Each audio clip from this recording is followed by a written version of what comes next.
MDH की हल्दी मिर्ची धनिया करे कमाल। ये रंग दे, ये खुशबू दे, ये तीखा, ये कम पड़े। क्या निराला MDH मसाला। नमस्कार, आपके साथ मैं हूं सुजाता कुकरेती। आप देख रहे हैं अपना फेवरेट शो महाभारत। और महाभारत में आज बात विपक्ष चुनाव चोरी का आरोप लगा रहा है। चुनाव चोरी का यानी इस देश में इलेक्शन की चोरी हो रही है। इस देश में घुसपैठियों पर दांव लगाया जा रहा है। इस देश में वोटों की चोरी हो रही है, यह आरोप विपक्ष लगा रहा है। विपक्ष क्यों ऐसा आरोप लगा रहा है, इसकी शुरुआत हुई और अब पूरे देश में जो वोटर लिस्ट अपडेशन का काम है वो होगा। बिहार में जो वोटर लिस्ट अपडेशन का काम शुरू हुआ उसमें 52 लाख वोटर्स के नाम काटे गए हैं। अब ये 52 लाख वोटर्स वो हैं जिनके 2 जगह नाम रजिस्टर्ड थे, या फिर जिनकी मौत हो चुकी है, या जो काम की वजह से बिहार छोड़ चुके हैं, या फिर जिनके दस्तावेज नहीं मिल पाए। विपक्ष का कहना है कि ये वोटर वो है जो बीजेपी के विरोध में वोट डालते हैं, यानी इस वोटर लिस्ट में सिर्फ वही नाम होंगे जो बीजेपी के वोटर होंगे और विपक्ष के वोटर काट दिए जाएंगे। अब ये वाला डर तेजस्वी यादव के साथ साथ विपक्ष के सारे नेताओं का डर बन गया है। जो तस्वीर आप देख रहे हैं ये बिहार विधानसभा की, जहां पर कुर्सियां चल गई, जहां पर मारपीट की नौबत आ गई, क्योंकि इस वोटर लिस्ट के रिवीजन के काम में विपक्ष को लग रहा है उनके वोट काट दिए गए हैं और सिर्फ मोदी समर्थकों के वोट रखे गए हैं। लेकिन जो खुलासा हुआ है वो दिखाता है कि कैसे जगह जगह घुसपैठियों का दांव, कैसे जगह जगह आधार कार्ड जितने होने चाहिए उससे कहीं ज्यादा है, और जिनके आधार कार्ड बने हैं वो घुसपैठिए नहीं तो कौन है। आज दिल्ली में संसद परिसर में जो विरोध हुआ इस वोटर लिस्ट को लेकर वो भी आपको दिखाती हूँ। संसद परिसर में देख लीजिए तस्वीरें क्या थी। राहुल गांधी थे, अखिलेश यादव थे, सब काला गमछा पहनकर पहुंचे, विरोध कर रहे थे इस वोटर लिस्ट के अपडेशन को लेकर। वहीं दीदी के तृणमूल कांग्रेस के सांसद भी थे। टीएमसी को डर लग रहा है कि बिहार के बाद 26 के बंगाल चुनाव में दीदी को हटाने का प्लान बीजेपी ने बना लिया है। अखिलेश यादव को डर लग रहा है कि यूपी में सिर्फ बाबा के वोटर बचेंगे, उनके वोटर कट जाएंगे, यह डर उन्हें लग रहा है। लेकिन क्या वाकई यह होने जा रहा है? क्या वाकई वोटर लिस्ट रिवीजन के पीछे बीजेपी और चुनाव आयोग कोई खेल खेल रहा है? क्या यह संभव है? क्या 52 लाख वोटर जो हटाए गए वो सिर्फ बीजेपी के विरोधी वोटर थे? आज महाभारत इसी पर कर रही, क्योंकि बिहार से लगी ये चिंगारी पूरे देश में आग का रूप लेने वाली है। अलग अलग चुनाव होने वाले हैं, 25 में बिहार, 26 में बंगाल, 27 में यूपी। विपक्ष ने बता दिया कि ये इस पर विरोध करेगा। सरकार इसे ईवीएम वाला हल्ला बता रही है, वही वाला हल्ला जो पहले विपक्ष करता आया है, संवैधानिक संस्थाओं पर हमला करने वाला हमला जो विपक्ष हर चुनाव में करता है। अब उसे एक और नया हथियार मिल गया है, वोटर लिस्ट का रिवीजन का मुद्दा। क्या ये हथियार मोदी सरकार पर वार कर पाएगा या फिर ईवीएम पर हमला जैसा खोखला वार बन जाएगा?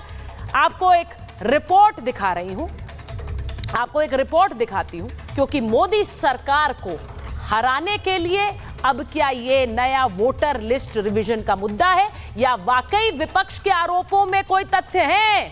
क्या वाकई चुनाव आयोग ऐसा कर सकता है कि सिर्फ एक दल के वोट रखे और दूसरे दल के वोट काट दे? आज सवाल महाभारत में यही पूछ रही हूं। आपको कुछ आंकड़े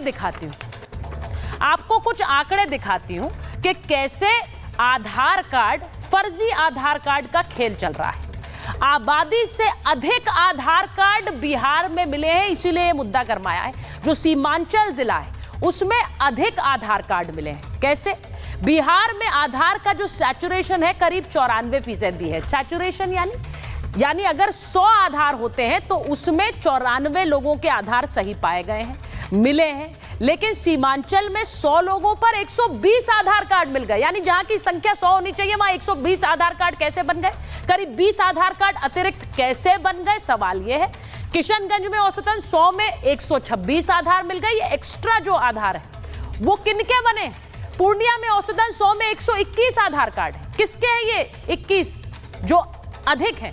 कटिहार में 100 में से 123 आधार कार्ड बने। अब ये सीधा सीधा कहना है चुनाव आयोग का भी कि ये घुसपैठिए जिनके पास वैध दस्तावेज नहीं है उन्हीं के वोट कटेंगे। हर राज्य में ये होगा, हर राज्य में, सिर्फ बिहार में नहीं। और इसी को लेकर विपक्ष का डर है। उन्हें लग रहा है हमारे वोट काटने का अब एक नया तरीका बीजेपी ने तैयार कर लिया है, वो ये वोटर लिस्ट रिवीजन है। इसी पर हंगामा हो रहा है बिहार की विधानसभा में भी और दिल्ली में संसद में भी। एक रिपोर्ट देखिए पहले।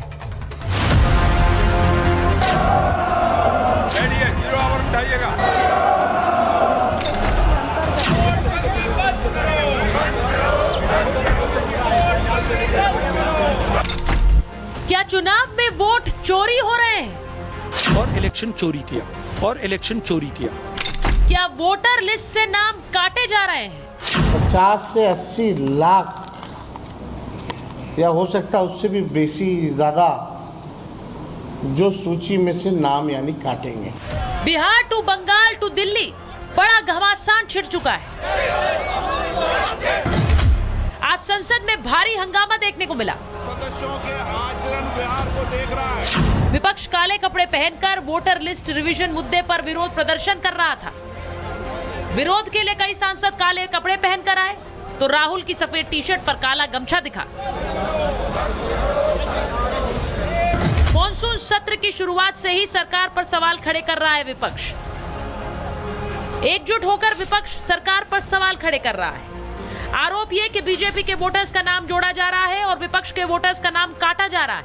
विपक्ष का कहना है सरकार को चुनाव में हार का डर सता रहा है, इसीलिए वोटर लिस्ट में गड़बड़ी की गई है। विपक्ष तो भारत में इलेक्शन चोरी तक का आरोप लगा रहा है। भारतीय जनता पार्टी के लोग जीतने के लिए प्रशासन का साथ, सरकार का हस्तक्षेप और इलेक्शन कमीशन का सहारा लेते हैं।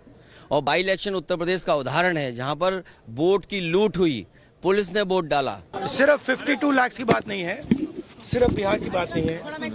महाराष्ट्र में इन्होंने चीटिंग की। हमने सवाल पूछे इलेक्शन कमीशन से, वोटर लिस्ट दिखाइए। इन्होंने वोटर लिस्ट नहीं दिखाई। हमने कहा कि वीडियोग्राफी दिखा दीजिए, वीडियोग्राफी का कानून बदल दिया। 1 करोड़ नए वोटर्स आए थे महाराष्ट्र में और इलेक्शन चोरी किया। अगर आप भाजपा समर्थक हो, आपके पास वोट देने का अधिकार रहेगा। अगर आप भाजपा के विरोधी हो, भाजपा के विपक्ष आप वोट करना चाहते हो, तो आपका वोट छीना जाएगा। तो ये जो वोट चोरी हो रही है, ये जो वोट बंदी हो रही है, इसको लेकर हम सदन के अंदर स्पष्टता मांग करते हैं। विपक्ष जहां सरकार को सवालों के कटघरे में खड़ा कर चुका है, तो वहीं बिहार विधानसभा में भी नजारा कुछ ऐसा ही देखने को मिला, जहां पूरा विपक्ष काले कपड़े पहनकर विधानसभा में पहुंचा। उसके बाद सदन में नीतीश कुमार और तेजस्वी की तीखी नोकझोंक भी देखने को मिली। तो पहले क्या था, अरे छोड़ो ना, जाके चुनाव लड़ोगे, सबको अधिकार है चुनाव लड़ने का, लेकिन हम लोगों ने जितना काम किया है और उसी को लेकर के सब जगह चुनाव में जाएंगे और एक एक बात बता देंगे। और पहले कुछ था, अरे भाई जानते हो बच्चा न हो, अरे तुम तो बहुत बच्चे न थे। अब जानते हो पटना शहर में भी शाम में कोई निकलता था, कोई शाम में घर से बाहर जाता था, कहीं जाने का रास्ता है। ये जितने पत्रकार हैं, इन लोगों को भी हम कहेंगे कि पहले क्या बुरा हाल था और 6 से हम लोगों ने जो काम किया, ये दोनों चीजों को याद रखिए। और कल ही चुनाव आयोग ने एफिडेविट, चुनाव आयोग में हलफनामा दिया है 780 पेजों का। उस 780 पेज में कोई विदेशी, नेपाली, बांग्लादेशी, म्यांमार, घुसपैठे का कहीं भी जिक्र नहीं है। चुनाव आयोग कौन होता है? नागरिकता साबित करने वाला। यह काम भारत सरकार और गृह मंत्रालय का काम है। चुनाव आयोग का काम है निष्पक्ष चुनाव कराना। कहीं कोई कानून में अगर लिखा हो कि नागरिकता की बात है। इस बीच बिहार में चल रहे वोटर लिस्ट रिवीजन पर चुनाव आयोग की ओर से ताजा आंकड़े जारी किए गए, जिसने विपक्ष की चिंता बढ़ा दी है। चुनाव आयोग के मुताबिक बिहार के 7.5 लाख वोटर्स के नाम 2 जगह दर्ज हैं। 26.5 लाख से ज्यादा वोटर्स दूसरी विधानसभा में जाकर बस चुके हैं। 18,60,000 वोटर्स की मौत हो चुकी है, लेकिन लिस्ट में अभी भी वो जिंदा है। और तो और करीब 11,000 लोगों का कोई अता पता नहीं। यानी कुल मिलाकर करीब 52 लाख वोटर्स के नाम बिहार में वोटर लिस्ट से हटाए जाएंगे। तो 52 लाख इन वोटर को कहते हैं कि अपॉर्चुनिटी देंगे अपने को प्रूव करने के लिए कि क्या उनका नाम सही वोटर लिस्ट से हटाया गया है। एक बात तो जिनको इन्होंने सही ठहराया गया है उसका क्या मापदंड है कि वो सही है? तो ये जो सुप्रीम कोर्ट में हवाला दिया गया है दिखा रहा है कि ये जिस मंशा से किया जा रहा है वो दुर्भाग्यपूर्ण है और इतने सारे वोटर्स को डीलिस्ट करना ये एक षड्यंत्र के तहत वोटर्स को डिसएनफ्रेंचाइज करने का इन्होंने षड्यंत्र रचा हुआ है। चुनाव आयोग अपना काम कर रहा है, लेकिन वोटर लिस्ट रिवीजन पर विपक्ष के हंगामे पर सत्ता पक्ष के लोगों ने जमकर हमला बोल दिया। बिहार में भी कल गुंडागर्दी हुआ विधानसभा के अंदर, यहाँ भी ये अराजकता फैला रहे हैं, आने वाले सांसदों को रोक रहे हैं। ये जानबूझ करके भरम और अराजकता फैलाने की कोशिश विपक्ष कर रहा है। जो मर गए हैं उनका नाम है, जो जीवित हैं उनका नाम नहीं है, जो व्यक्ति है उसका 2-2 बार नाम है, उसका 3-3 बार नाम है, डुप्लीकेसी ऑफ द वोट। ये सारी शिकायतें विपक्ष निरंतरता में हर चुनाव के बाद करता रहा है और आज जब उनकी शिकायत को एड्रेस किया गया है चुनाव आयोग के माध्यम से तो उनको उस पर भी शिकायत है, तो छिट भी आपकी पट भी आपकी नहीं चलेगा। जनता को भरमाने का, SIR पर लोगों को बरगलाने का ये बयानबाजी कर रहे हैं, संवैधानिक संस्था का अपमान कर रहे हैं, लोकतंत्र में इनको विश्वास नहीं है। कल भी विधानसभा में हैरान करने वाली तस्वीरें सामने आई थी, जहां आरजेडी के विधायक कुर्सी और मेज उठाकर फेंक रहे थे। क्या वोटर लिस्ट के मुद्दे पर संसद में यही तस्वीर देखने को मिल सकती है? क्योंकि वोटर लिस्ट डिवीजन पर तेजस्वी के साथ पूरा विपक्ष आकर खड़ा हो गया है। सबको अपने अपने राज्य का डर सता रहा है। आज महाभारत में सवाल ये कि भारत में इलेक्शन चोरी के आरोप का मतलब क्या है? क्या भारत में संवैधानिक संस्थाओं के होते हुए भी वोट चुराए जा सकते हैं? क्या अवैध घुसपैठियों पर कार्रवाई करना गलत है? पहले ईवीएम और अब इलेक्शन कमीशन पर सवाल खड़े करने के पीछे विपक्ष का प्लान क्या है? Bureau report, Republic Bharat.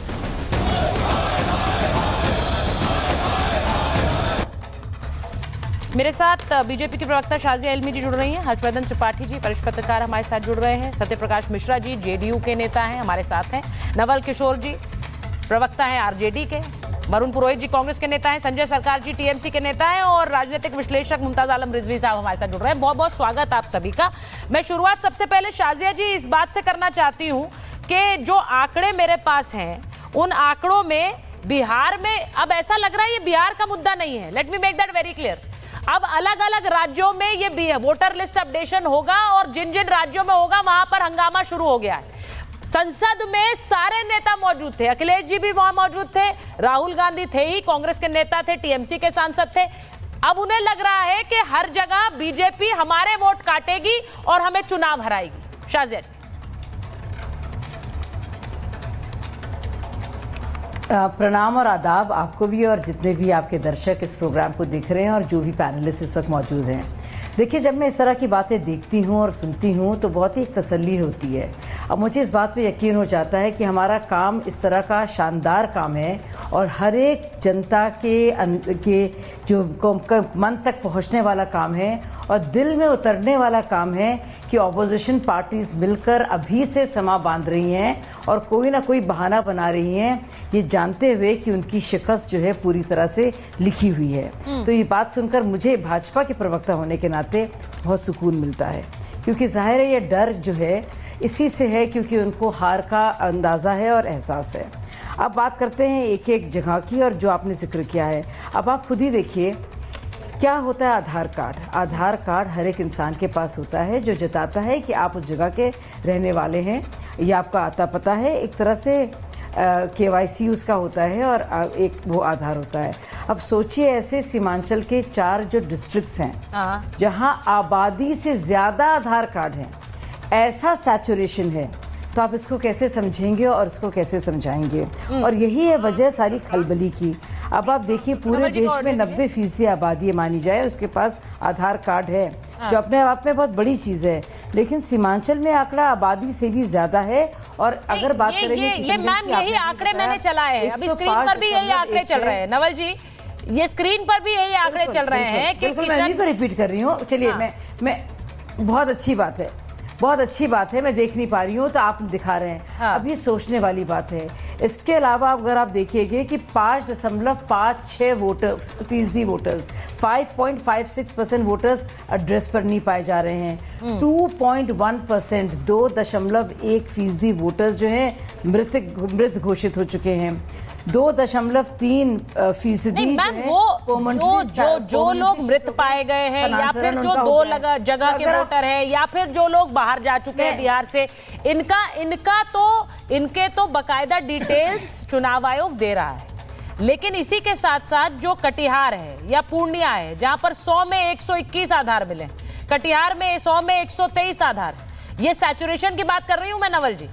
इसका सीधा मतलब है ये कौन है? सीमांचल से देश में घुसपैठिए घुसते हैं, ये भी एक हकीकत है। आप लोग क्या घुसपैठियों के दम पर चुनाव जीतना चाहते हैं? क्योंकि अगर नाम कटेंगे तो उन्हीं के कट रहे हैं इस वक्त, जो मुझे आंकड़ों में नजर आ रहा है। क्यों घुसपैठियों के साथ खड़े हुए हैं नवल किशोर जी और उनकी पार्टी? आश्चर्य है, चुनाव आयोग ने तो ये बताया नहीं कि घुसपैठिए कितने थे इसमें। उन्होंने तो बताया कि मरे हुए लोग कौन थे, जो जिनका एड्रेस चेंज हुआ वो कौन था, उन्होंने तो ये बताया नहीं। पता नहीं ये कौन सा सूत्र है जहां से आपका पता चला कि यहाँ पर घुसपैठिए हैं। और अगर घुसपैठिए हैं तो इसकी जानकारी भारतीय जनता पार्टी और आपको है, तो 20 साल से आप वहां सरकार में कर क्या रहे हैं? ये जो होम मिनिस्टर है या सीमा सुरक्षा बल है वो कर क्या रहा है? देखिए, सवाल वो नहीं है। सवाल ये है कि जब आप जो डेड वोटर का भी बात कर रहे हैं, तो आपने तो जनवरी के महीने में जो प्रकाशित किए इलेक्टोरल रूल जनवरी 2025 में, वो आपका स्पेशल समरी रिवीजन के बाद आपने किया था। वो जो समरी रिवीजन है वो आपका प्रोसेस है जिसमें कि आप ऐड और डिलीट करते हैं वोटर को। चुनाव आयोग का काम है अपडेट करना, जिसमें कि नए वोटर को जोड़ना और जो मरे हुए वोटर हैं उनको हटाना। तो क्या ये पूरा का पूरा काम जो है वो फर्जी था चुनाव आयोग का? 6 महीना का एक्सरसाइज, और उसके बाद भी जनवरी, फरवरी, मार्च, अप्रैल, मई, 5 महीना तक उसके बाद चुनाव आयोग वहां के सारे रजिस्टर्ड पॉलिटिकल पार्टी के साथ मिलकर काम कर रही थी कि और भी इसमें कुछ गड़बड़ी है तो उसको ठीक किया जाए। एकाएक जून 20 को ये कहां से ज्ञान आया कि भाई इसको एसआईआर के तहत इसको ठीक किया जा सकता है, अन्यथा ये पूरा जो है वो फर्जी प्रक्रिया है। ये जो ज्ञान का सोर्स है वो या सूत्र है वो बड़ा आश्चर्यजनक है। नवल जी, किसी हर चीज की शुरुआत तो कभी ना कभी होती है। में नई सरकार हर चीज की शुरुआत तो कभी ना कभी होती है। नहीं, बिल्कुल होती है। आप सिर्फ बिहार में नहीं होगा, बिल्कुल, अब बंगाल में भी होगा, यूपी में भी होगा और राज्यों में भी होगा। तो ये होना नहीं चाहिए कि आपको इस बात की चिंता आपको है कि नहीं है कि एक जगह जहां 100 लोग होने चाहिए वहां 123 आधार है। उदाहरण दे रही हूं सिर्फ, जहां पर 100 होने चाहिए वहां 126 आधार है। बिल्कुल चिंता आपकी जायज है, लेकिन उसको चेक करने का भी प्रक्रिया है, वो किया जा सकता है। फर्जी आधार कार्ड होता है, लेकिन फर्जी आधार कार्ड को चेक करने वाली सरकार भी तो होती है। जब सरकार ही फर्जी है, उसका मंशा ही फर्जी है, तो फिर उसको क्या? अब आप जो आरोप लगा रहे हैं वो चुनाव चोरी का आरोप लगा रहे हैं। इस देश में चुनाव चोरी का आरोप लगाया जा रहा है कि पूरा का पूरा चुनाव ही, इलेक्शन ही चोरी हो गया है।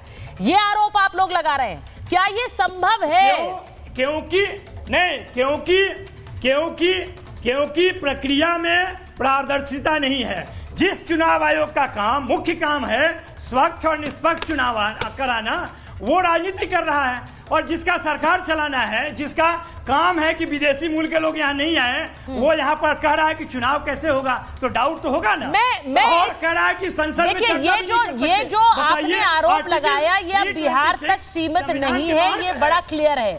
अब ये बंगाल में, अब ये यूपी में, हर जगह जहां जहां ये प्रक्रिया फॉलो होगी वहां आरोप आप यही लगाएंगे। आज संसद में प्रदर्शन से बिल्कुल साफ है। मैं हर्षवर्धन जी आपसे पूछ रही हूँ, नहीं एक बार जरा हर्षवर्धन जी के पास जाऊंगी। सर मैं बहुत जल्दी अपने सारे मेहमानों का एक रिएक्शन तो लूं पहले। हर्षवर्धन जी, चुनाव चोरी हो रहा है, इलेक्शन चोरी हो रही है, ये वाला आरोप भी अब इस देश में लगेगा। अब ये जो अपडेशन हो रहा है, मैं कह रही हूँ सिर्फ बिहार तक सीमित नहीं, अब सब जगह होना है। चुनाव आयोग ने मंशा क्लियर कर दी है, तो चुनाव चोरी हो गया, सिर्फ बीजेपी वाले वोटर बचेंगे इस देश में? नहीं, देखिए, मेरी समझ में ये नहीं आता है कि आखिर विपक्ष चाह क्या रहा है। अगर वो ये कह रहे हैं कि देश की मतदाता सूची में गड़बड़ करके महाराष्ट्र में चुनाव जीत लिया भाजपा ने, तो ठीक बात है, लोकसभा के समय नहीं कर पाते हैं जब उनको ज्यादा 240 पे अटक जाते हैं, 400 पार का नरेंद्र मोदी ने खुद लक्ष्य तय किया था, हो पाया, लेकिन उस वक्त नहीं कर पाते।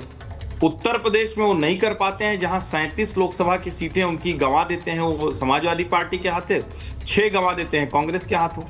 लेकिन राहुल गांधी अपनी कमजोरी को चुनाव आयोग पर थोप रहे हैं और इस देश के मतदाताओं का लगातार अपमान कर रहे हैं। जब वो कहते हैं ना कि चुनाव चोरी कर लिया गया, तो उनको क्या एक लाइन बोलना है, इसमें उनको कोई फर्क तो दिखता नहीं कि कोई झूठ है, अफवाह है। अच्छा, इस पे कोई कार्रवाई भी भारत में नहीं होती है, नेता कुछ भी बोल सकते हैं किसी भी पार्टी के।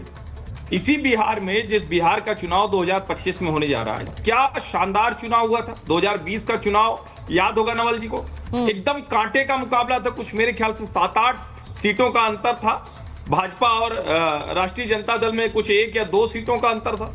बड़ा कठिन मुकाबला था, मुझे तो अभी भी कठिन दिख रहा है।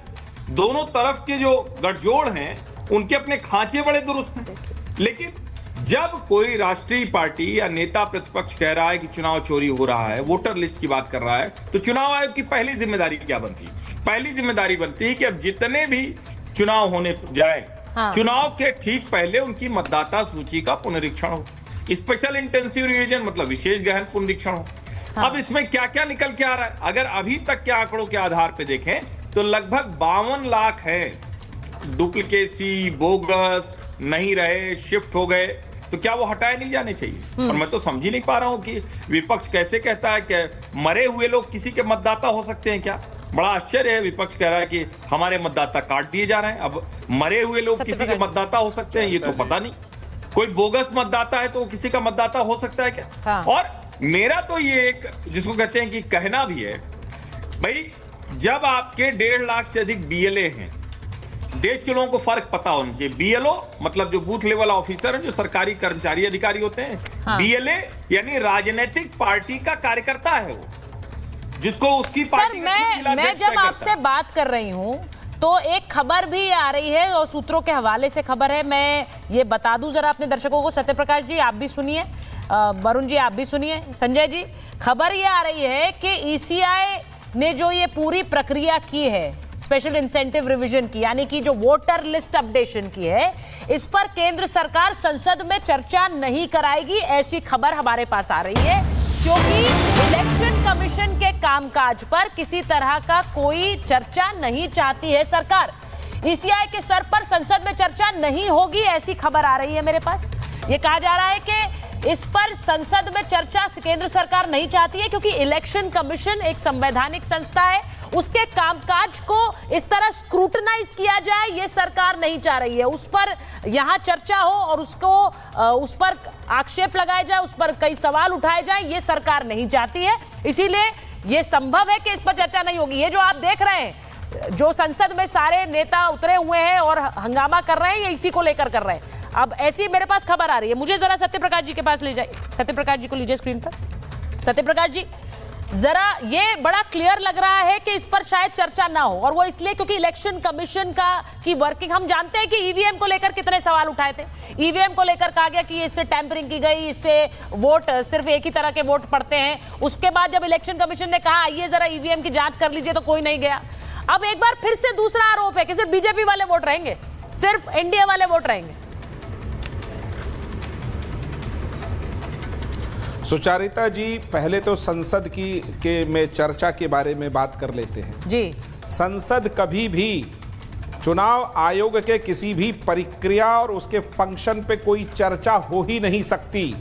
वो एक संवैधानिक संस्था है, स्वतंत्र और स्वायत्त है, और अगर चुनाव आयोग के किसी भी फैसले से किसी को दिक्कत है तो सिर्फ एक ही रास्ता बचता है संविधान में, सुप्रीम कोर्ट जाकर आप राहत ले सकते हैं यदि सुप्रीम कोर्ट चुनाव आयोग के किसी फैसले को संविधान के दायरे में बदलता है तब।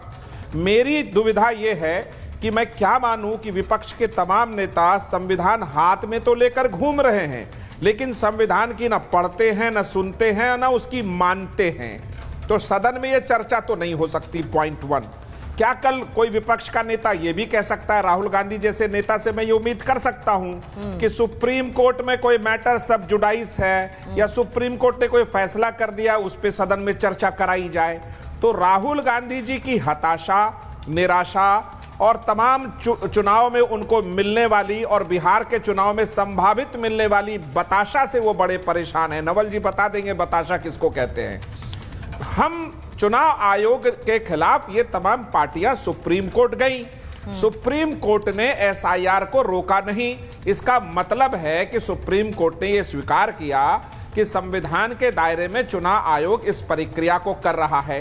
अब एक बात और मान लेते हैं, वो कह रहे चुनाव चोरी। बिहार में कुल 8 करोड़ वोटर हैं, 18 लाख से 20 लाख के आसपास मृत पाए गए हैं। तो अगर 50 लाख के 52 लाख के आसपास वोटर जो कि अवैध हैं, मृत हैं, जगह बदल चुके हैं, किसी किसी का नाम 2 जिलों में है, इनको हटा देने से, मात्र 50 लाख के हटा देने से 7.5 करोड़ वोटर तो बने हुए हैं, जिसमें चुनाव चोरी कहां से हो गया? इनको कैसे पता कि इनके वोटर का नाम हट रहा है, उनका नहीं हट रहा है? मैं आपको एक उदाहरण और देता हूं। बिहार का वोटर इतना ज्यादा जागरूक और समझदार है कि अगर आपने उसका नाम काट दिया और वो वैध वोटर है तो आपको वो सोने नहीं देगा, वो सड़कों पे प्रदर्शन करने निकल जाएगा। आप बताइए कि बिहार में किसी वोटर ने यह शिकायत दर्ज कराई क्या कि मेरे पास डॉक्यूमेंट थे और मैं गया चुनाव आयोग के पास और उसने मेरा नाम नहीं लिखा? ऐसा नहीं है। सत्यप्रकाश जी, आपने जो बात कही है ये बहुत बड़ी है, ये बहुत बड़ी है। मैं जरा इस पर पूछ लेते हैं। नवल जी, मैं वरुण जी के पास जाऊं, संजय सरकार जी भी इंतजार कर रहे हैं, लेकिन उससे पहले जल्दी से बताइए, बिहार के वोटर की समझदारी पर आपको कोई संशय है? वो कह रहे हैं हल्ला कर देंगे अगर वोट काट दिया, हल्ला कर देंगे नाम काट दिया तो। नहीं, सुचारिता जी रोज आ रहा है, कई सारे वीडियो आ रहा है, जो पत्रकार दिखा रहे हैं उन पे एफआईआर हो रहा है। आपको और सत्यप्रकाश जी को सत्य नहीं दिखता है तो हम लोग क्या कर सकते हैं? टीडीपी को तो सुन लीजिए ना। अरे टीडीपी से कुछ सीख लीजिए। टीडीपी ने 2 पेज का चिट्ठी लिखा है, आपने नहीं पढ़ा है क्या? केवल विपक्ष ही नहीं, पक्ष के लोग भी परेशान हैं, लेकिन जो गुलाम है उनका क्या कहना है? वो कहते रहेंगे ऐसे ही, पैर पकड़ते रहेंगे, और क्या कर सकते हैं? वो चुनाव जीतने और हारने की बात नहीं है, राइट टू वोट की बात है। वो संवैधानिक अधिकार है, संसद में बिल्कुल चर्चा हो सकती है, सबसे मौलिक अधिकार है। और वो अगर खतरे में आएगा, उस पर चुनाव आयोग कुछ करेगा तो एकदम चर्चा हो सकती है। संसद किसी के बाप का थोड़े है। एक जो नवल जी, सत्यप्रकाश जी बोलिए। सत्यप्रकाश जी और वरुण जी को ले लीजिए। मुझे एक देखिए, संसद में वोटिंग राइट पे चर्चा हो सकती है, लेकिन चुनाव आयोग के एसआईआर पे चर्चा नहीं हो सकती। कल अगर सदन को मंजूर हो कि वोटर के उम्र की सीमा को घटाया बढ़ाया जाए, उस पर चर्चा हो सकती है, वो एक अलग प्रश्न है। ठीक है। नवल जी इस बात को समझने को तैयार बिल्कुल नहीं है विपक्ष की पार्टियां कि जिन प्रक्रिया के दौर से ये अभी गुजर रहा है। 2003 में बिहार में राबड़ी देवी जी मुख्यमंत्री थी जब ये वोटर रिवीजन हुआ था, और 2004 में मनमोहन सिंह जी की सरकार उसी रिवीजन पे बना। मेरा मानना ये है कि विपक्ष ध्यान भटकाव में व्यस्त है। सर, सिर्फ ध्यान भटकाव नहीं है, वहाँ कुर्सी तोड़ू प्रदर्शन भी हो रहा है। आयोग में फोड़ना चाहता है, उसको पता है उसकी हार सुनिश्चित है। मुझे डर ये है नवल जी, संजय जी, मुझे क्या डर है कि जो कुर्सी तोड़ू प्रदर्शन हो रहा है बिहार विधानसभा में, एक सेकंड, वो कहीं बंगाल में तो नहीं होगा, क्योंकि अब ये अलग अलग राज्यों में होने वाला है। और जो बात सत्यप्रकाश जी कह रहे हैं, मैं उससे सहमत हूं कि वोटर का अगर हक छीनेंगे तो वोटर सड़क पर उतरेगा। तो क्या ये संभव है कि आप किसी वोटर के पास डिटेल्स होते हुए भी उसका वोट काट दें? आप ये देखें, ये दीदी का वोटर तो नहीं है, दीदी का वोटर है तो काटना है, बीजेपी का वोटर है तो रखना है। ये होगा क्या बंगाल में?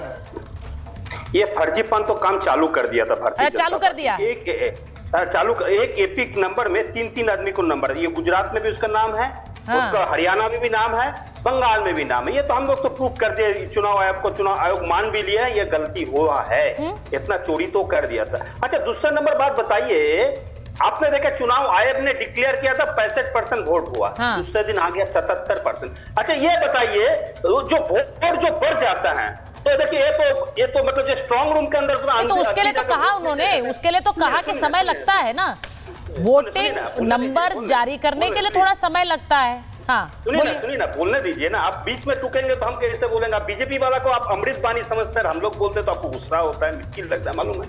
लेकिन स्ट्रांग रूम के अंदर में कौन जाके वोट देता है बोलिए तो? और स्ट्रांग रूम के अंदर में भूत प्रेत जाके वोट देता है, इंसान वोट नहीं देता है। और भूत प्रेत का काम भारतीय जनता पार्टी पूरा करते हैं। उसको मालूम है अगर आज काल बैलेट में वोट हो जाएंगे तो हिंदुस्तान में 544 सीट में देखिए यहाँ शाजिया जी बैठी हुई हैं, ये आपको नहीं, शाजिया जी बैठी हुई हैं, आप भूत प्रेत कह रहे हैं। शाजिया जी बैठी हुई हैं, सुनिए सुनिए, वो वोट डालने जाएंगी, तो वो सुनिए, वो एक बात बड़ा क्लियर है, शाजिया जी बैठी हुई है लेकिन वो मुसलमान होते हुए भी घुसपैठिए वोटर का साथ नहीं दे रही है। तो ये स्टैंड तो आपको भी लेना पड़ेगा। अगर घुसपैठिए इस देश में है तो उन्हें वोटिंग राइट्स नहीं मिल सकते। Very clear.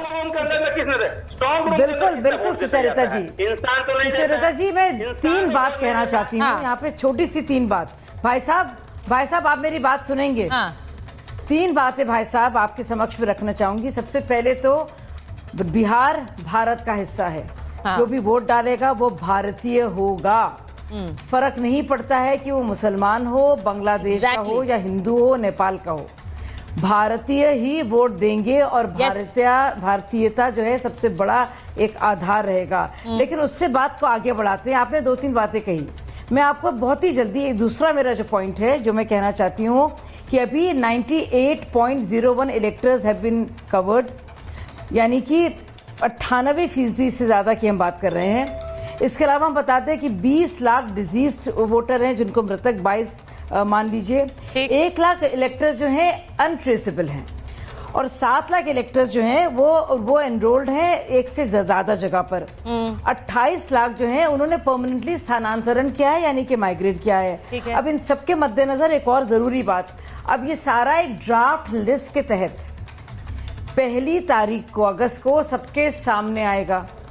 अब 1.5 लाख से ज्यादा तो BLA हैं, यानी कि 12 पॉलिटिकल पार्टीज के नुमाइंदे, और करीब 1 लाख BLOs हैं जो बाकायदा पोल कमीशन से हैं।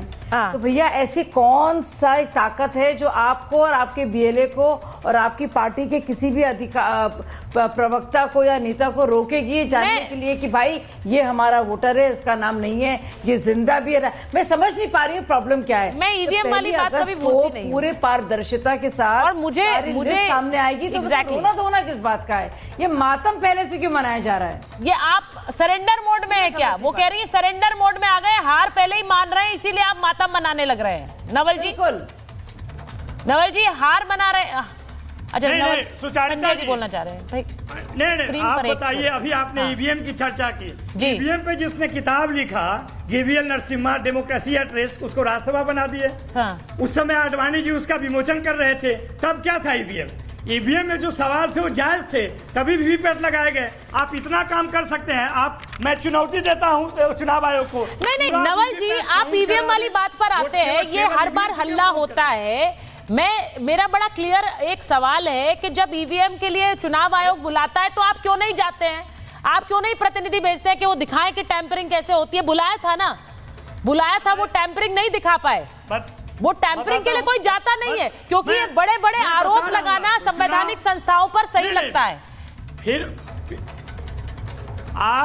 आप मुझे ये बताइए कि सुप्रीम कोर्ट ने जब ये माना नहीं कि टैंपरिंग हो सकता है तो वीवीपैट का रूल क्यों बनाया कि हर विधानसभा में 5 बूथ पे वीवीपैट अलग से काउंट होंगे, मिलान किया जाएगा?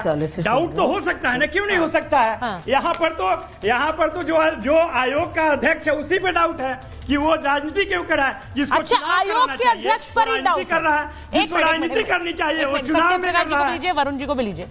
मैं एक चीज पूछना चाह रही हूं, आप कह रहे हैं कि आयोग पर ही शक है। शक का कोई इलाज नहीं होता है वरुण जी, ये बड़ा क्लियर है, शक का कोई इलाज नहीं है। आज कांग्रेस पार्टी को ये लग रहा है कि हमारे वोट काटे जा रहे हैं, सिर्फ बीजेपी वाले वोटर हैं और ये अलग अलग राज्यों में भी होगा तो हल्ला जोर से करो। लेकिन ये एक प्रक्रिया के तहत अगर हो रहा है और उस पर अगर कोई सवाल है तो आप स्वतंत्र हैं इसे लेकर जाकर कोर्ट जाने के लिए। मुझे ऐसा लगता है इसमें कोई गलत नहीं है अगर आप लोग कोर्ट जाएंगे और इस मामले को उठाएंगे, लेकिन संसद नहीं चलने देना, विधानसभा में कुर्सियां तोड़ना, फेंकना। ये तो उनकी फितरत है सुचारिता ना। जी, आपने शुरुआत में एक बात कही कि हाँ। पूरे देश में ये आग का रूप ले सकता है। आपकी आशंका बिल्कुल सही है। जो झूठ पाखंड प्रपंच की सरकार है मोदी सरकार, जिसकी विश्वसनीयता 11 साल से बिल्कुल संदिग्ध हो चुकी है और चुनाव आयोग की भी भूमिका संदिग्ध हो चुकी है, क्योंकि एन चुनाव के टाइम, क्योंकि मैं कह रहा हूं कि 2024 का चुनाव हुआ तो उसकी जांच होनी चाहिए कि जो 50 लाख वोटर थे इन्होंने वोट दिया, पूरे देश में आप करा रहे हो। तो अगर देश में 10 करोड़ 20 करोड़, एक स्टेट में 50 लाख है तो 10 करोड़ भी अगर फर्जी वोटर हुए तो मोदी सरकार की, अभी किसी ने कहा 240 आने के बाद ये प्रक्रिया, विपक्ष नहीं डरा, मोदी सरकार डर गई कि फर्जी वोटर या जिससे इसकी सरकार बनी वो रद्द होनी चाहिए सरकार। 240 पे कैसे रह गए? तो वो जो वोट का ये जो इंजीनियरिंग कर रहे हैं, ये इसलिए आशंका जता रहा विपक्ष। अभी ये भी कहा गया संसद में चर्चा नहीं होती। अरे भैया, आप तो संसद में किसी भी टॉपिक पे, सेना पे भी चर्चा नहीं करना चाहते और चीज पे भी चर्चा नहीं करना चाहते, तो संसद बनाई किस लिए? संसद में एक एक बात की चर्चा की जा सकती है। सुप्रीम होती है संसद लोकतंत्र में, इलेक्टोरल डेमोक्रेसी में। तो ये बात बिल्कुल गलत है। अभी शाहजहानी जी ने शुरुआत में कहा, आपने कहा 240 पर आने पर ये हुआ है, तो फिर तो कर्नाटक हारे थे तभी होना चाहिए था, हिमाचल हारे तब भी होना चाहिए था।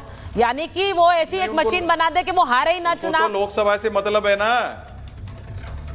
अच्छा, उन्हें लोकसभा से मतलब है, लोकसभा की सीटों से मतलब है। अगर वो 140, उनको स्टेटों से क्या मतलब है? लोकसभा से मतलब है। फिर महाराष्ट्र में विपक्ष की बात करें तो महाराष्ट्र में जब आपको पता छल प्रपंच समस्या क्या है, अभी 240 आए हैं, अगर वो 200 आकर भी सरकार बना लें, सुनिए सर, सुनिए 240 है, लेकिन 240 में भी आप नीतीश कुमार और टीडीपी को अपने साथ खींच सकते थे, आप वो नहीं कर पाए। ये आपकी कमजोरी है, इसको समझिए।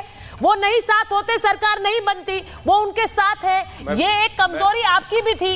ये बिल्कुल सही है कि उनके नंबर हाफ में मार्क से ज्यादा नहीं आए, लेकिन हर्षवर्धन जी 240 थे, इसीलिए ये पूरी प्रक्रिया शुरू करिए कि अब देश में बीजेपी के अलावा कोई सरकार ही ना बने भाई, सिर्फ वही राज करे। सुचेता, सबसे पहले तो ये कि 240 के बाद ये प्रक्रिया नहीं शुरू हुई, महाराष्ट्र के बाद शुरू हुई, जिस पर आरोप लगा रहे हैं। तो वरुण जी कह रहे हैं कि लोकसभा के लिए करते हैं, महाराष्ट्र के विधानसभा चुनाव, लोकसभा की बात तो आप बड़े प्रसन्न। मेरी बात ही पूरी नहीं हुई। वरुण नवल किशोर ने कहा, नवल किशोर जी कह रहे हैं कि वो ईवीएम पर संदेह क्यों था? अरे भाई, संदेह उसका निराकरण होता है, अभी भी जितने संदेह हैं उसका निराकरण होता है, तभी तो वीवीपैट लगी ना। आप ही कह रहे हैं रैंडम चेकिंग होती है ना, तो भी आप ये बात कर रहे हैं। या तो आप समझना नहीं चाहते हैं या देश को जानबूझकर भ्रम में रखना चाहते हैं। अभी ताजा क्या है, अंतिम पे आइए, जो सत्य है उसकी बात कीजिए नवल किशोर जी, क्योंकि मुश्किल क्या है कि आप ये तो जानते नहीं या जान के उसको ट्विस्ट करते। सर्वोच्च न्यायालय में याचिका गई, सर्वोच्च न्यायालय ने कहा कि जो जीता है और जो 2 लोग हारे हैं, जो फर्स्ट 3 हैं, उनमें से कोई भी जा सकता है और कह सकता है कि रिकाउंटिंग होगी। कितने प्रत्याशी गए रिकाउंटिंग? बताइए, सवाल नहीं गया कोई। अब इसके आगे आइए, जिस महाराष्ट्र की बात कर रहे हैं वहां फर्स्ट अपीलेट अथॉरिटी किसी भी राज्य में होगा, वो डीएम होता है, जो रिटर्निंग ऑफिसर जिले का। सेकंड होता है एसईओ, यानी स्टेट इलेक्टोरल ऑफिसर। क्या हुआ? पूरे महाराष्ट्र में सिर्फ एक मामला आया जो दूसरे अपीलेट अथॉरिटी के पास गया। इसका मतलब क्या हुआ? वहां भी आपके पास कोई ऐसा तथ्य नहीं। अगर तथ्य होता तो कांग्रेस के सारे हारे हुए नेता, राहुल जी तो रोज रोज कह रहे हैं चोरी हो गया, मतदाताओं को अपमानित कर रहे हैं, इस देश के लोगों को अपमानित कर रहे हैं, तो उनमें से सब जाते ना और कहते कि भाई रिकाउंटिंग कराइए। वीवीपैट इसीलिए लगाया गया कि पर्ची आए, फिर वीवीपैट के बाद उसकी जो रैंडम जो चेकिंग है वो भी मिलान किया गया और वो मिलान भी सही निकल रहा है। तो कम से कम देश को तथ्य बताइए, कब तक आप लोग बरगलाएंगे भाई? मेरी समझ में नहीं आता। बिहार जैसा चुनाव 2020 का कितना बड़ा उदाहरण है। उस चुनाव को जिस तरह से वो चुनाव लड़ा गया था और जितना कट्टुकट था, किसी की भी सरकार बन सकती थी। एनडीए महागठबंधन दोनों में से किसी की बन गई एनडीए की सरकार। किसको कितनी सीटें मिली ये भी साफ साफ दिखा। फिर भी आप लोग लगातार झूठ, अफवाह, पता नहीं क्यों देश में भ्रम फैलाने का काम राजनीतिक पार्टियां कर रही। मेरे लिए चिंता की बात है, क्योंकि राजनीतिक पार्टियां लोकतंत्र का सबसे महत्वपूर्ण अंग है। और मैं तो पहले भी कहता था, फिर कह रहा हूं कि इस देश में जो दुर्भाग्य है कि विपक्ष हमेशा सुधार विरोधी होता है। उसको लगता है जिस सरकार के समय कुछ होगा वो होगा। भाजपा भी ये करती थी, आप भी यही कर रहे हैं। और चुनाव तो जनता के भरोसे लड़ा जाता है ना। अगर कहीं आपको लगता है तो सीधे जाइए, रिकाउंटिंग करवाइए। और ये एक बार मैं मुमताज जी के पास जा रही हूँ, आ रही हूँ वापस। नवल जी आपके पास वापस आती हूँ। मुमताज जी, जरा ये जो पूरा एक सिनेरियो है जो बिहार के सीमांचल से निकलकर आया है, मैं इसका एक डर बाकी राज्यों में भी बना हुआ है, जहां पर आधार जितनी संख्या है उससे ज्यादा आधार है। अब हम ये कहते हैं कि भाई मुस्लिम बहुल जो एक इलाका है यहां पर आधार ज्यादा है। अब विपक्ष मानकर चल रहा है कि अगर ये बिहार में ऐसा है तो ये उसी के वोटर होंगे, क्योंकि मुस्लिम वोटर आरजेडी के साथ हैं या कांग्रेस के साथ हैं, वो बीजेपी को वोट नहीं दे रहे हैं। ये एक मानकर गणित चल रहे हैं क्या कि इसीलिए ये वोटर जो काटे हैं हमारे वोटर काट दिए? वोटर वो काटे हैं जिनके पास दस्तावेज नहीं है। सुचारिता जी बहुत बहुत शुक्रिया आपका। और सबसे जो आधार की बात आपने कही, तो मैं जानना चाहता हूँ, शादिया इल्मी जी मौजूद है कि आधार का आधार क्या है, किस तरीके का आधार है, नंबर एक मैं उनसे जानना चाहता हूँ। दूसरा, अभी उन्होंने बड़ी तारीफ की कि हमें बड़ा फक्र है, तो मैं जानना चाहता हूँ कि इनकी सरकार में पहली बार ऐसा होता है कि उपराष्ट्रपति जो है वो इस्तीफा दे देता है अचानक, ऐसा तो कभी हुआ नहीं। नकली दूतावास निकल आता है गाजियाबाद में। इसके अलावा आप देखिए सुप्रीम कोर्ट और राष्ट्रपति भवन आमने सामने आज की तारीख में आ गए हैं, ऐसा कभी नहीं हुआ। फिर सवाल ये है कि जनगणना क्यों नहीं कराई गई अब तक, कहाँ रुकावट थी, क्यों आप इस मामले में पीछे? जनगणना तो कराई जानी चाहिए थी ना। फिर घुसपैठिए, हर इलेक्शन से पहले घुसपैठिए आ जाता है। सवाल यह है कि 11-12 साल की सरकार आपकी हो रही है, आप केंद्र में, घुसपैठिए क्यों आपने नहीं निकाला, कहाँ है घुसपैठिए? अच्छा, मैं एक एक करके जवाब देना चाहूंगी आपकी बात का। तो इस तरह की जो चीजें आप लेकर के आते हो, शक इसलिए पैदा होता है। देखिए, कोई मर गया है उसको हटाया जा रहा है, इससे कोई एतराज नहीं है। लेकिन आप लोग जिस तरह की साजिशें कर रहे हो, जिस तरह का प्लान बना रहे हो, हमने आसाम में भी देखा कि आपने किस तरह से डी वोटर करके एक मुसलमानों के बड़े हिस्से को, और आपने वहां पे फायदा उठाया, हमने देखा है। तो इसलिए लोगों को शक है। आप जब सीए और एनआरसी की बात जब आई तब भी लोगों को इसीलिए डाउट हुआ, क्यों आप सीए ले आए जब आसाम में आप फेल हो गए और वहां मुसलमानों से ज्यादा हिंदू निकले वहां पे, जो साबित नहीं कर पाए अपनी नागरिकता। तो आप इस तरीके के, और वहां बयानात ये सारे मौजूद हैं। तो मैं जानना चाहता हूं आपका कि खुद आप बताइए कि क्यों देश के लोग, मुल्क के लोग, आप ये कह रहे हैं घुसपैठिए वाला दाव सिर्फ चुनाव के समय आता है। भाई ये विपक्ष के बहुत से नेता कह रहे हैं शाजिया जी कि घुसपैठिए वाला दाव आप चुनाव के समय ले आते हैं, आपको लगता है उससे आपको फायदा मिलेगा, आपको लगता है कि पोलराइजेशन ऑफ वोट होगा जिसका फायदा आपको मिलेगा, लेकिन उनको भी मिलेगा। शाजिया जी देखिए, सबसे पहले तो मैं 2-3 चीजें यहाँ पे कही गई है उनको पूरी तरह से बता दूं कि किस तरह से उन्होंने सच्चाई के परखच्चे उड़ाए हैं।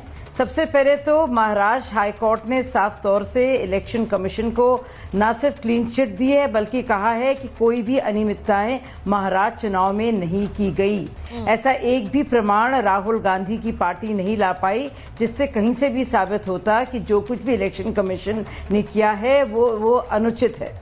सबसे पहले। दूसरी बात, भाई साहब अभी क्या कह रहे थे कि लगातार हुआ है, और राहुल गांधी की बात से पहले उन्होंने किसी ने जिक्र किया कि राहुल गांधी कह रहे हैं कि महाराष्ट्र इलेक्शन चुराया गया, और उसके साथ साथ कहा उन्होंने कि फोटोग्राफिक एविडेंस भी हटा रहे हैं। अब इसमें भी बता दें कि किस तरह से झूठ बोला जाता है और एक माहौल क्रिएट किया जाता है। और मैं बता दूं दर्शकों को, इलेक्शन कमीशन ने साफ तौर से कहा है कि 45 दिन बाद चुनाव के और रिजल्ट आने के अगर किसी ने इस बात को, इस मुद्दे को उठाया नहीं या किसी तरह से फ्लैग नहीं किया या कहा नहीं कि इसमें कोई गलती है, तब उसको हटाया जाएगा।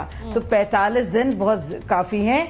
मुझे इतना उम्मीद है और मुझे यकीन है कि कांग्रेस पार्टी के कुछ तो होंगे कार्यकर्ता, 10 नहीं होंगे, 2 तो होंगे, 20 नहीं होंगे, 4 तो होंगे, कोई बूथ लेवल एजेंट जो काम कर सकते हैं, तो वो उनको कोई दुनिया की ताकत नहीं रोक सकती। तीसरी और बहुत जरूरी बात, ये मुसलमानों के साथ ऐसा हो रहा है और ओबीसी को हटाया जा रहा है। कब तक ये कार्ड खेलेंगे, कब तक ये करेंगे? आप मुसलमान को बताइए भाई मुमताज जी, आप यही कार्ड खेलते रहते हैं कि मुसलमानों के वोट काट रहे हैं, मुसलमानों के वोट काट रहे हैं, क्यों भाई पार्टिसिपेट करेगा? क्यों, कब तक चलेगा ये? मतलब मुसलमानों के नहीं कट रहे हैं, घुसपैठियों के कट रहे हैं, उसमें दिक्कत है। हर जगह टारगेट मुसलमान हो रहा है, तो आप एतमाद, आपने सबका साथ सबका विकास का नारा दिया, तो सबका साथ सबका विकास का मतलब घुसपैठिए थोड़ी है। क्यों नहीं दिलाते? आपके लोग क्यों नहीं जा रहे? शादिया इल्मी जी टीवी पे बोल रही है, जाए बीच में, मुसलमानों के बीच में क्यों नहीं जाती? लेकिन ये नहीं जाएंगी, क्योंकि इनको खुद डर लगता है कहीं चार मुसलमानों से बात आपको क्या मतलब? नहीं नहीं, क्या मतलब? एक मिनट, मुसलमानों के बीच में क्यों नहीं जाते हम? आपको कैसे मालूम है बात? देखिए, मैं अरे आपको क्या मालूम मेरी जिंदगी के बारे में? अरे भाई साहब, नहीं नहीं, एक मिनट, नहीं, मुझे सुचरिता बोलना पड़ेगा। सॉरी, जवाब दीजिए। वो कह रहे हैं आप नहीं जाते हैं। कौन शख्स है सुचरिता जी? हाँ बोलिए, जवाब दीजिए। नहीं, मुझे बोलने दीजिए। सुचरिता जी जरूरी है, उन्होंने मेरा नाम। आप भाई साहब, मुझे मालूम नहीं आपका क्या नाम है और आप कौन है। आपको मेरे बारे में कुछ नहीं मालूम। मैं कितने मुसलमानों के बीच में जाती हूँ नहीं जाती हूँ, इससे आपका कुछ लेना देना नहीं और ना कोई वास्ता होना चाहिए, और ना ही आपको ये मेरे पर सवाल खड़े करने वाले। आपसे ज्यादा अगर कोई काम करता होगा तो मैं और मेरे जैसे बहुत सारे लोग हैं जो सिर्फ वोटों के लिए ना और मुच्चों के लिए आगे पीछे भागते नहीं है। सुन लीजिए, आप जैसे लोग ही मुसलमानों के खिलाफ काम करते हैं। नहीं सुनिए, नहीं लगातार बोलेंगे नहीं आप, सॉरी बोलेंगे नहीं। हलक जो आपका है ना उसको बंद कीजिए, सुनिए, कान खोलिए, और इस तरह के गंदी बेहुदा बातें मेरे बारे में या किसी और के बारे में ना कीजिए। समझ में आया आपको? कुरान शरीफ पढ़ लीजिए। इस तरह से जो आप नौजुबिल्लाह खुदा बने हुए हैं ना, जजमेंट में बैठे हैं, आपको कोई हक नहीं है। सुन लीजिए। अच्छा, तो अपने को फटकार लगाइए, अपने कान पकड़िए। देखिए, मेरी पूरी कोशिश होती है कभी भी डिबेट व्यक्तिगत नहीं हो, मुद्दे पर डिबेट हो, वो कोशिश पूरी रहती है। मैंने संजय जी आपसे पूछा, हर्षवर्धन जी, Sanjay ji please on screen. Sanjay ji मुझे ये बताइए, बंगाल में घुसपैठिए वोट ना दें, घुसपैठिए वोट नहीं देंगे तो अच्छा एक सेकंड संजय जी आपके साथ, उससे पहले एक बार हर्षवर्धन जी से एक रिएक्शन लूंगी। अगर बंगाल में घुसपैठिए वोट नहीं देंगे तो नुकसान किसका होगा? हर्षवर्धन जी। देखिए, मुझे लगता है कि किसका नुकसान होगा उसको यूं बस समझ लेना चाहिए। हाँ। जो मतदाता सूची के पुनरीक्षण पर कहता है कि घुसपैठिए निकाले जाएंगे, हाँ। मुसलमानों का वोट कट जाएगा, हाँ। हम रोहिंग्या के लिए खड़े हैं, हाँ। अपने घर में शरण दे रहे हैं, उनका नुकसान होगा। बड़ी सीधी सी बात है। वरना इस देश का कोई भी राजनीतिक दल, और एक बात मैं याद दिलाऊं, 2005 में यही ममता जी थी, तब जब कम्युनिस्ट गवर्नमेंट थी तो इन्होंने ही लोकसभा में हंगामा किया था। वो याद है कि नहीं याद है संजय सरकार जी को? तब उन्होंने ही कहा था कि बांग्लादेशी घुसपैठिए चले आ रहे, और मैं तो कह रहा हूं बांग्लादेशी और अब रोहिंग्या भी शामिल हो गए। इंदिरा जी तक चिंता जताती थी और इंदिरा जी से लेकर आज तक बहुत कुछ हो नहीं पाया है। इस सरकार में कुछ हजार लोगों को निकाला जा पाया है अभी तक। हाँ। चिन्हित करना, निकालना बहुत बड़ी प्रक्रिया है। देश आंतरिक सुरक्षा के खतरे से जूझ रहा है और दुर्भाग्य से हमारे ही देश के राजनीतिक दल, हमारे ही देश के नीति निर्धारक, नीति नियंता, शासन सत्ता के लोग उनके साथ खड़े दिख रहे हैं। संजय जी बताइए भाई, घुसपैठिए चाहिए इस देश को कि नहीं चाहिए? घुसपैठिए चाहिए आपको बंगाल में? बंगाल में चाहिए, उनका वोट चाहिए। हर्षवर्धन जी को पेपर लीजिए, लेके बोलिए बंगाल में कितना रोहिंग्या है, रोहिंग्या कितना आया है, ये पूछ लीजिए पहले। कितना रोहिंग्या है हर्षवर्धन जी? बंगाल में कितना रोहिंग्या है आपको हिसाब से? कितना रोहिंग्या है, जवाब दीजिए। ये तो अभी गोमूत्र सरकार किसकी है? गोबर गोमूत्र यूनिवर्सिटी सारे से जवाब नहीं दे सकता। आपको गोबर गोमूत्र यूनिवर्सिटी नहीं, संजय सरकार तो उसी यूनिवर्सिटी से ममता बनर्जी पढ़ती थी क्या? आप बंगाल में ममता बनर्जी उसी यूनिवर्सिटी से पढ़ती थी क्या जब 2005 का उन्होंने कहा था? अब बंगाली को अपमान मत कीजिए। 2005 में घुसपैठियों को 2005 नहीं, बंगालियों का कोई अपमान नहीं है भाई। एक सेकंड संजय जी, मैं आपको बड़ा क्लियरली बोल सकती हूँ, मेरे शो पे तो कम से कम किसी भी व्यक्ति का और किसी भी जगह के लोगों का कोई अपमान नहीं हो सकता है, ना ही हर्षवर्धन जी ने कोई अपमान किया है। लेकिन मैं आपसे ये जरूर पूछ रही हूँ कि घुसपैठियों को वोटिंग राइट्स देना चाहते हैं कि नहीं देना चाहते? संजय जी को ऑडियो दीजिए मुझे।